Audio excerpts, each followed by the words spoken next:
Hello दोस्तों, उम्मीद है आप सभी लोग अच्छे होंगे। आज हम लेकर आए हैं ह्यूमन आई के कुछ important topics, defect of vision.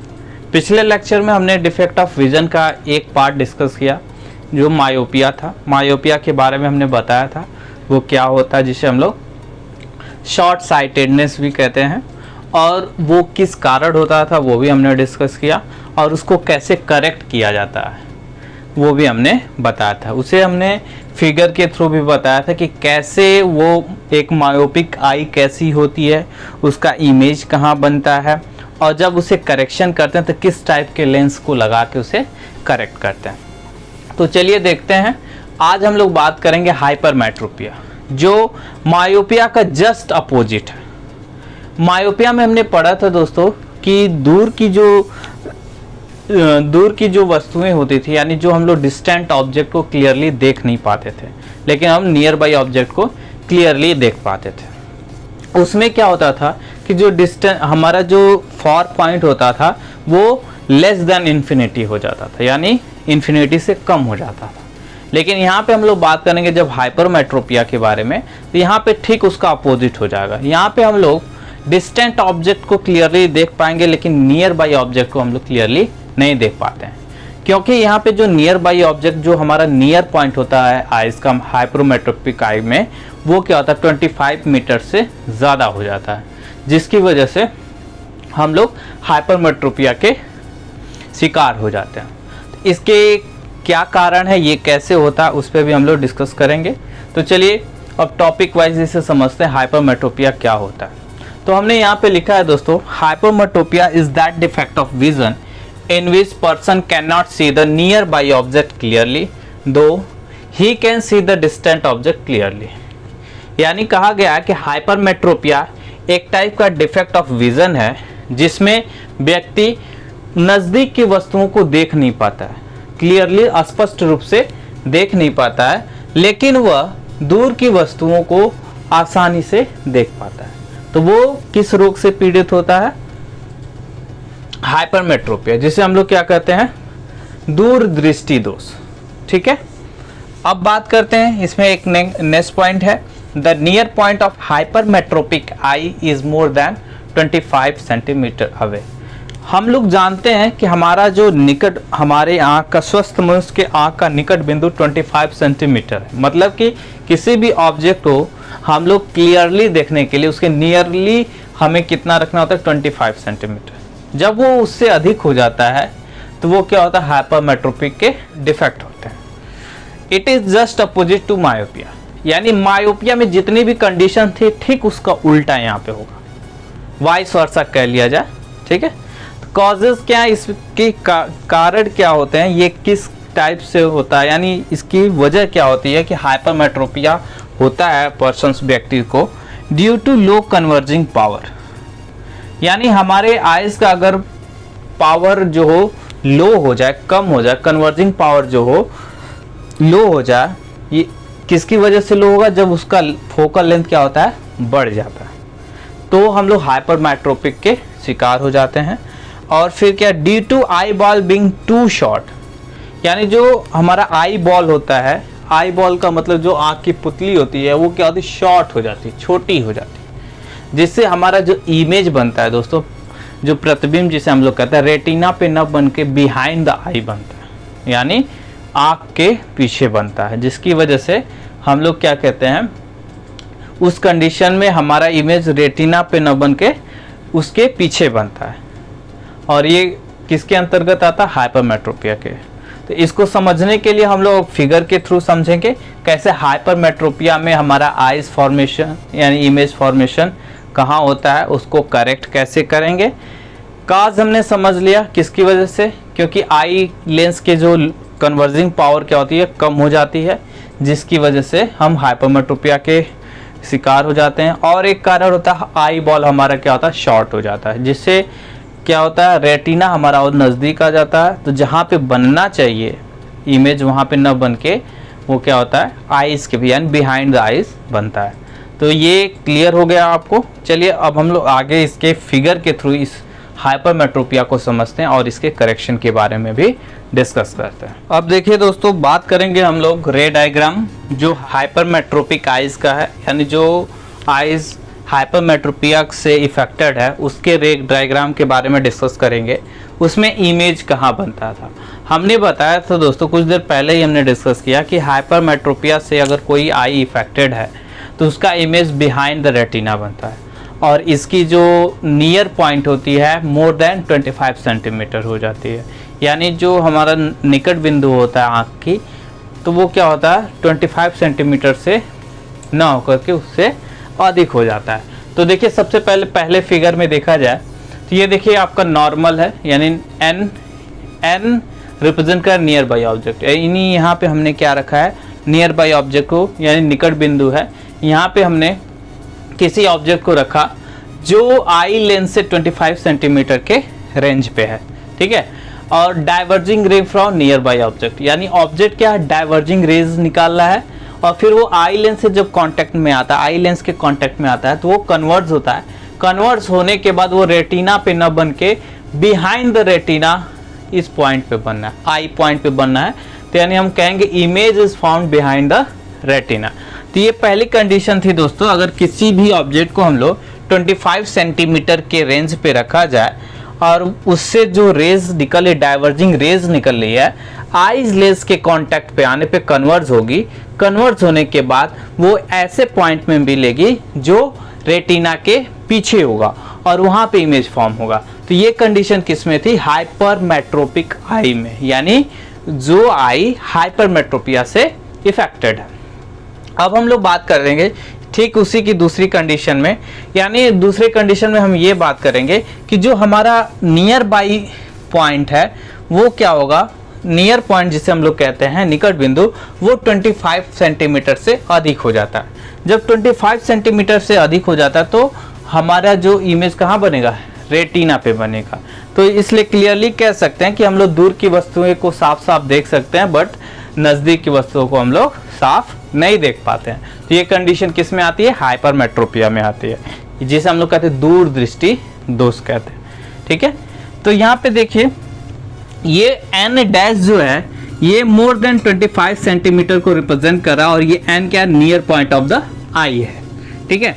अब यहाँ पे हमने ऑब्जेक्ट ओ को रखा है किस पॉइंट पे, एन डैश पे, एन डैश पे ऑब्जेक्ट ओ को रखा और यहाँ से डाइवर्जिंग रेज निकल रही हैं और वो क्या कर रही हैं, आई लेंस के कांटेक्ट पे आने पर रिफ्रैक्शन के वजह से वो कन्वर्ज होके रेटिना पे इमेज बना रही हैं दोस्तों। तो image form by on the retina हमने लिख दिया। ये कंडीशन कब थी, जब नियर पॉइंट क्या होता है 25 सेंटीमीटर से अधिक हो जा रहा है, ठीक है। अब इसको करेक्शन के लिए हम यूज क्या करते हैं, यानी इस चीज को सुधार करने के लिए हम लोग स्पेक्टिकल्स या आई लेंसेज में हम लोग क्या यूज करते हैं, कन्वेक्स लेंस का उपयोग करते हैं। यानी लो कन्वर्जिंग पावर को हम लोग बढ़ाने के लिए हम लोग क्या करते हैं, कन्वेक्स लेंस का यूज करते हैं। तो देखिए इसमें इस कंडीशन में फिगर नंबर 3 में ये आपका नियर पॉइंट है जहाँ पे हमने ऑब्जेक्ट को रखा है और फिर लेंस रखा है। तो नियर पॉइंट पे जो ऑब्जेक्ट रखा वहाँ से डाइवर्ज रेज निकल रही हैं, फिर कन्वेक्स लेंस पे टकराती हैं, तो ये क्या होती है, उसको कन्वर्ट कर देता है। फर्दर वो आई कांटेक्ट के आई लेंस से क्या करती हैं, टकराती हैं, तो वहाँ से रिफ्रैक्शन होके वो इमेज रेटिना पे बन रहा है दोस्तों। तो यही इसमें होता है हाइपरमेट्रोपिया में। हम लोग क्या करते हैं, कन्वेक्स मिरर का यूज करते हैं कि जो डाइवर्जिंग रेज निकलती थी नियर पॉइंट से 25 सेंटीमीटर से, तो वो after refraction of eye lens it may be meet at on the retina, यानी वो रेटिना पे मिलनी चाहिए ना कि उसके पीछे मिलनी चाहिए। इसलिए हम लोग कन्वेक्स लेंस का यूज करते हैं। तो जो ज़्यादा डाइवर्जिंग रेज रहती है तो कन्वेक्स लेंस उसको कन्वर्ज कर देता है थोड़ा, तो जब वो फर्दर आई लेंस के कांटेक्ट में आता है तो उसको और कन्वर्ज कर देता है, जिसकी वजह से इमेज कहाँ बन जाता है, रेटिना पे बन जाता है। उम्मीद है ये तीनों फिगर आपको समझ में आए होंगे। ये आपके हाइपरमेट्रोपिक आई के और ये इसके करेक्शन का है, ठीक है। ध्यान से देख लीजिए, इसको पॉज करके इस फिगर को भी बना लीजिएगा, अच्छे से समझ लीजिएगा। हमने एक एक पॉइंट्स इसमें लिख दिया, समझा भी दिया, ठीक है। अब हम लोग बात करेंगे इसको करेक्शन कैसे किया जाता है, कन्वेक्स लेंस का हमने यूज़ किया तो उसको हम लोग रिटर्न में भी लिख लेते हैं जिससे आप लोग को भूले नहीं। ठीक है, तो देखिए दोस्तों, अब हम बात करेंगे, हमने फिगर से समझा दिया था हाइपरमेट्रोपिया के करेक्शन के बारे में, कैसे उसके इमेज फॉर्मेशन, जब हाइपरमेट्रोपिक आइज होती हैं तो उसमें इमेज कहाँ बनता था, उसके बारे में भी हम लोग अच्छे से जान चुके हैं। तो करेक्शन ऑफ हाइपरमेट्रोपिया में फिगर में हमने बता दिया था कि कन्वेक्स लेंस का यूज़ करना है। उसी चीज़ को हमने रिटर्न में लिखा, hypermetropia is corrected by using spectacles containing convex lenses. कहने का मतलब हाइपरमेट्रोपिया को दूर करने के लिए हम जो स्पेक्टिकल्स यूज करते हैं, ये चाहे आप चश्मा यूज करते हो चाहे आई लेंस यूज करते हो, तो उसमें क्या होता है, हम लोग कन्वेक्स लेंसेज उसमें होने चाहिए जिसकी वजह से हम लोग हाइपरमेट्रोपिया को दूर कर सकते हैं। ठीक है, अब उसके बाद हम लोग एक और टाइप के डिफेक्ट के बारे में डिस्कस करेंगे, प्रेसबायोपिया, जिसे हम लोग जरा दृष्टि दोष कहते हैं। इसमें क्या होता है दोस्तों कि ये मुख्यतः जो बुजुर्ग लोग होते हैं, वृद्ध लोग होते हैं, उनको होता है, क्योंकि उनकी जो पावर ऑफ एकोमोडेशन होती है, यानी जो देखने की क्षमता होती है आँख की, वो कम हो जाती है धीरे धीरे, और इनकी आँख की जो निकटतम बिंदु होती है वो भी धीरे धीरे क्या होती है, रिड्यूस हो जाती है, यानी मोर देन 25 सेंटीमीटर हो जाती है, जिसकी वजह से ये प्रेसबायोपिया से डिफेक्टेड होते हैं। ठीक है, और इसको दूर करने के लिए जैसे हम हाइपरमेट्रोपिया में यूज़ कर रहे थे स्पेक्टिकल्स, वैसे स्पेक्टिकल्स हम लोग प्रेसबायोपिया में भी यूज़ करते हैं।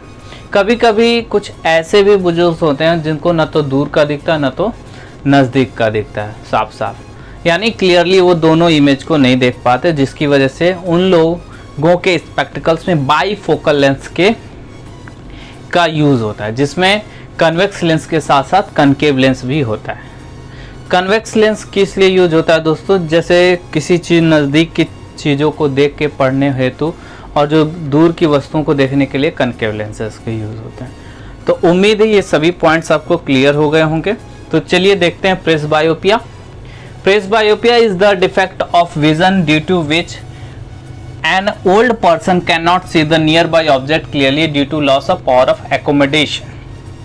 यानी प्रेसबायोपिया एक टाइप का डिफेक्ट ऑफ विजन है, यानी दृष्टि से संबंधित रोग है, जो मुख्यतः वृद्ध पुरुषों को होता है, यानी वृद्ध जो व्यक्ति होते हैं उनको होते हैं, जिसमें क्या होता है वो नज़दीक की वस्तुओं को क्लियरली नहीं देख पाता है। क्योंकि उसकी जो पावर ऑफ एकोमोडेशन होती है, यानी जो देखने की जो क्षमता होती है वो धीरे धीरे कम हो जाती है। तो the near point of old person having a presbyopia gradually recedes and become much more than 25 centimetre away.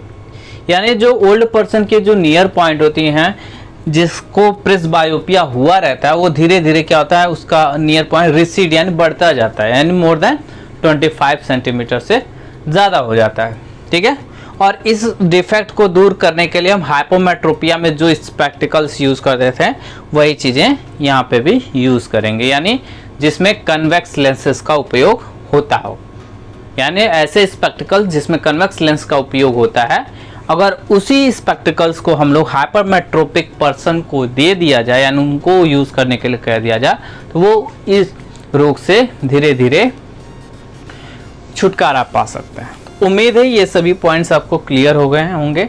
चलिए एक और इम्पॉर्टेंट डिफेक्ट के बारे में डिस्कस करेंगे, कैटरैक्ट। कैटरैक्ट होता क्या है?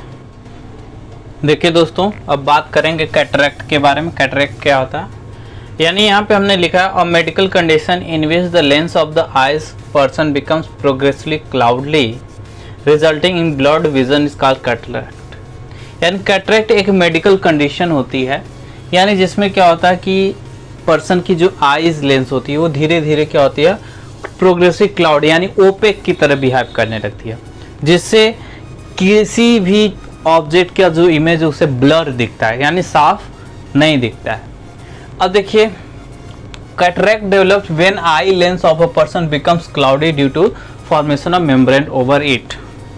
यानी कैटरैक्ट क्या होता है, कैटरैक्ट आई लेंस पे एक मेम्ब्रेन, क्लाउडी मेम्ब्रेन कवर कर लेता है, एक तरह का एक लेयर उस पर चढ़ जाती है, जिसकी वजह से कोई भी इमेज क्लियरली नहीं दिख पाती है। तो ये किस कंडीशन में होता है, कैटरेक्ट की कंडीशन में होता है।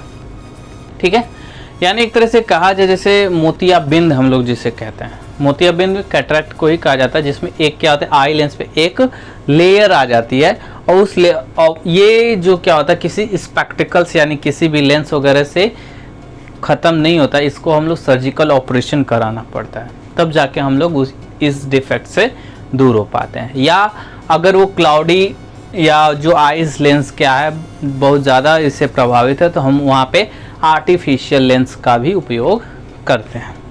ठीक है, वही चीज़ हमने नेक्स्ट में लिखा है, the vision of a person can be restored bye after getting surgery done on the I having cataract. यानी कहा जा रहा है कि जो विज़न है यानी जो पर्सन की जो दृष्टि है वो कब रिस्टोर होगी, जब उसमें हम लोग सर्जरी करेंगे जिसमें कैटरेक्ट हुआ है। The OPEC lens is removed from the eyes of a person by surgical operation and new artificial lens insert in its place. यानी ओपेक लेंस यानी जिसपे मेम्ब्रेन चढ़ जाता है, यानी कोई भी एक क्या होता है मेम्ब्रेन होता है, यानी एक तरह का थीन लेयर होती है उस पर कवर हो जाती है, उसको क्या करते हैं हटाते हैं सर्जिकल ऑपरेशन के थ्रू, और फिर उसकी जगह हम लोग एक आर्टिफिशियल यानी कृत्रिम लेंस का उपयोग करते हैं उसके प्लेस पे, जिससे हम लोग कैटरेक्ट को दूर कर सकते हैं यानी मोतियाबिंद को दूर कर सकते हैं। ठीक है, तो उम्मीद है कैटरेक्ट भी आपको अच्छे से समझ में आया होगा। चलिए अब और भी कुछ इंपॉर्टेंट टॉपिक्स रह गए हैं, उसको भी डिस्कस कर लेते हैं। तो आप लोग वीडियो में ध्यान से बने रहें दोस्तों, कंसंट्रेट होके पढ़ाई करें, सभी डाउट्स आपके क्लियर होते चलेंगे। देखिए दोस्तों, यहाँ पे कुछ इंपॉर्टेंट फैक्ट है, उसे डिस्कस कर लेते हैं। Why do we have two eyes, हमारे पास दो आँखें क्यों हैं? इसके बारे में आपने कभी सोचा है? हम तो एक आँख से भी देख सकते हैं, यानी अगर हमें पढ़ना हो तो हम एक आँख से भी पढ़ सकते हैं, दो आँख से भी पढ़ सकते हैं। तो एक आँख हमारे लिए कैपेबल थी, तो हमारे पास दो आँखें क्यों दी गई हैं? इसका क्या रीज़न है उसके बारे में हम लोग डिस्कस करेंगे। यानी क्या रीज़न है कि हमारे पास दो आँखें हैं और इसका क्या हमारे लिए बेनिफिट्स हैं वो जानते हैं। तो देखिए हमने लिखा है having two eyes gives a wider field of view, यानी दो आँखें होने की वजह से हम लोग ज़्यादा से ज़्यादा एरिया को देख सकते हैं। जैसे कहा गया a human being has horizontal field of view about 150 degree with one eye. यानी कहने का मतलब दोस्तों कि ह्यूमन बीइंग से जो मनुष्य है वो एक आंख से केवल 150 डिग्री तक ही देख सकता है, बट अगर वो दोनों आंखों से देखता है तो वो वाइडर एरिया को देखता है, यानी ज़्यादा एरिया देखता है। और इससे क्या होती है, उसके बीच जो एंगल्स बनते हैं वो कितने के बनते हैं, field of view becomes 180 degree, यानी 150 डिग्री से 180 डिग्री बढ़ जाता है, यानी 30 डिग्री का डिफरेंसेस है। यानी हम एक आंख से एक पर्टिकुलर एरिया को देख पाएंगे, इधर की एरिया को नहीं देख पाएंगे। इसलिए हम लोग क्या करते हैं दोस्तों, दोनों आंखों से ज़्यादा व्यू को देख पाते हैं। तो यानी इससे क्या होता है, फील्ड ऑफ व्यू अबाउट हम लोग 180 डिग्री तक देख सकते हैं। ठीक है, इसलिए हमारे पास दो आंखों का बहुत बड़ा फ़ायदा है। और एक चीज़, दूसरा पॉइंट हमने बताया, having two eyes enable us to जज डिस्टेंस मोर एक्यूरेटली। यानी कहा गया है दो आंखें होने की वजह से हम आसानी से ये जज कर पाते हैं कि कितना डिस्टेंस है, एक्चुअली कितने डिस्टेंस पे कोई भी ऑब्जेक्ट रखी गई है। ठीक है, एक्यूरेटली का मतलब एकदम सही हम लोग ज्ञात कर पाते हैं। तो उम्मीद है ये चीज़ क्लियर हो गया होगा। तो चलते हैं कुछ और आगे डिस्कस करते हैं, कुछ और इम्पोर्टेंट पॉइंट इसी से रिलेटेड। देखिए दोस्तों, यहाँ पे हमने बताया गिफ्ट ऑफ विज़न के बारे में, यानी जो दृष्टि भगवान ने हमें दी है उपहार के उपलक्ष्य में, इसका हम उपयोग कैसे कर सकते हैं। जीवित रहते तो हम लोग खुद अपने लिए उपयोग कर सकते, मरने के बाद भी हम लोग ये दो अनमोल नेत्र को दान करके इसका उपयोग कर सकते हैं। क्योंकि अगर हम लोग अपने नेत्र को मरणोपरांत दान दे दें, इससे बहुत से लोगों का, यानी कम से कम 2 लोगों की दृष्टि आ सकती है और वो इस रंग बिरंगे संसार को देख सकते हैं, घूम फिर सकते हैं और भी बहुत सारे कार्य भी कर सकते हैं। तो उसी के बारे में हम लोग यहाँ पे डिस्कस करेंगे यहाँ पे लिखा गया there are millions of blind people in our country who cannot see at all. यानी हमारे देश में लाखों ऐसे व्यक्ति हैं जो दृष्टि उनके पास दृष्टि नहीं है, वो किसी चीज़ को देख नहीं पाते, वो इस वजह से अपने आप को बहुत हीन समझते हैं। ठीक है, फिर the eyesight of the most of the blind people can restore if they are gives eye donated by the other person after their death. यानी इन सभी दृष्टिबाधित कहा जाता है जो अंधे लोग हैं, अंधे व्यक्ति हैं, इन लोगों की दृष्टि हम लोग कैसे ला सकते हैं? तो हम लोग इनकी दृष्टि वापस करने के लिए आँखों को दान कर दें या नेत्र को दान कर दें दूसरे व्यक्तियों द्वारा जब वो उनकी मृत्यु हो जाए। यानी दूसरे व्यक्ति जब मरणोपरांत मरने के बाद अपने नेत्रों को दान कर दें तो वो उन नेत्रों को इन अंधे लोगों के आँखों में लगाया जा सके जिससे वो सभी चीज़ें देख सकें, उनकी आई साइट आ जाए। ठीक है, our 2 eyes can give eyesight of 2 blind person and make them see this beautiful world. यानी हमारी जो 2 आँखें हैं इससे कम से कम हम लोग 2 अंधे व्यक्तियों को की आई साइट आ सकती है और वे इस रंग बिरंगे संसार को देख सकते हैं, क्योंकि हमारी 2 हेल्दी आँखें 2 अंधे व्यक्ति को अगर एक एक भी लगा दिया जाए इससे वो आसानी से देख पाएंगे, क्योंकि कम से कम वो 150 डिग्री एंगल तक के एरिया को भी तो अच्छे से देख पाएंगे। ज़रूरी नहीं कि उनकी दोनों आँखें लगा के भी कर सकते हैं, दोनों आँखें लगाया जाए। हम लोग एक आँख भी अगर उन लोगों को दान कर देते हैं, एक आँख दूसरे व्यक्ति को दान कर देते हैं तो वो दोनों व्यक्ति इससे लाभान्वित हो सकते हैं। तो ये इन सभी बिंदुओं पे आप सोचिएगा, अमल करिएगा। भविष्य में ऐसा तो है नहीं दोस्तों कि आज हम हैं तो हम अमर रहेंगे। हम हैं, आप हैं, और भी कोई व्यक्ति है जो जन्म लिया है, एक दिन उसको जाना है, इस दुनिया से जाना है। तो हम लोग ऐसा कार्य करके जाएं जिससे हमारा समाज में एक अमिट पहचान बन सके। तो आप लोग अपने सगे संबंधी, अपने दोस्त मित्र, माता पिता और भी जो आपके करीबी हैं उन लोग से रिक्वेस्ट करें, कहें कि अगर किसी कारणवश या जिनकी आयु पूर्ण हो जाती है तो वो एक बार नेत्रदान के बारे में सोचें। तो उम्मीद है ये चैप्टर आपको ह्यूमन आई एंड कलरफुल अच्छा लगा होगा। तो आज हम इस लेक्चर में इतना ही तक डिस्कस करेंगे। अब अगले लेक्चर में हम लोग इसी से बहुत सारे टॉपिक्स रह गए हैं, जैसे रिफ्रैक्शन ऑफ ग्लास प्रिज्म है, बहुत सारी ऐसी टॉपिक्स हैं, उसके बारे में डिस्कस करेंगे। तो ह्यूमन आई से जितने भी टॉपिक्स थे उसको हमने कवर कर लिए हैं। अब हम लोग रिफ्रैक्शन ग्लास प्रिज्म के बारे में पढ़ेंगे, तो वो सब अगले लेक्चर में देखा जाएगा। तो इसमें कोई भी कन्फ्यूज़न आपको नहीं होने चाहिए, मैं ऐसा आशा करता हूँ आपसे। आप लोग अच्छी तैयारी करते रहें। अब हम लोग अगले वीडियो में मिलते हैं, तब तक के लिए goodbye, take care of yourself.